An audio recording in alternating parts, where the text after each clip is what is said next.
Herrialdetan ere, prebentzio moduan, Eusko Jaurlaritzak eta Foru Erkidegoak neurriak hartu dituzte, kanpoaldean hasten dituzten hegaztiei dagozkie neurriak migratzen ari diren hegaztiek kutsatu ez ditzaten. Kontu da Lierni, azkar edartzen den birus bati buruz ari garela, ezta?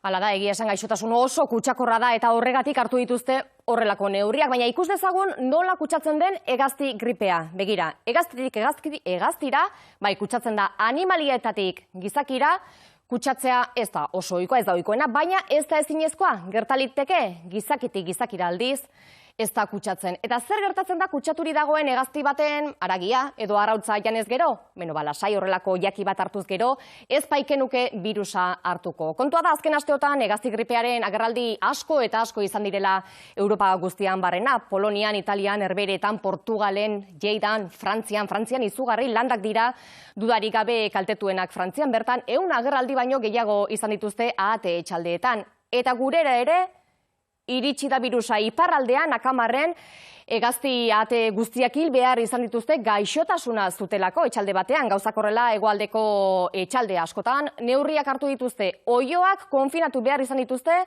birusetik babeste aldera. Konfinatuta, etxaldetik atera gabe daude kanpoaldean ezten diren hegaztiak, ingurumen sailaren aginduz hegazti gripea ekiditeko. Arrautza kanperoak egiten dituztenak eta ekologikoak, oiloak eta kanpoan egoten dira, orduan lehendabiziko hartzen den neurria da, oilo horiek ezin direla kanpoan egon. Hegazti basatiekin kontaktorik ez izateko. Askak ere zaindu behar dituzte eta ura nondik edaten duten. Iturriko izateko edo iturri irekia baldin bada, sareak izatea.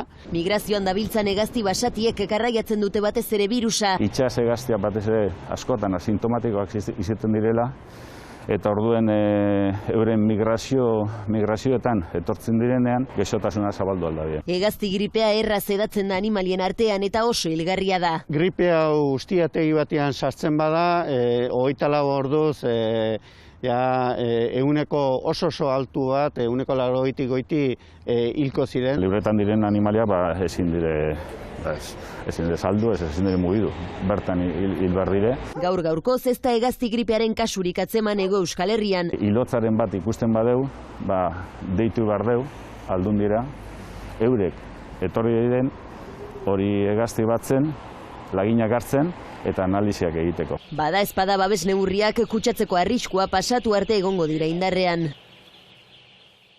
Eta ordu honetan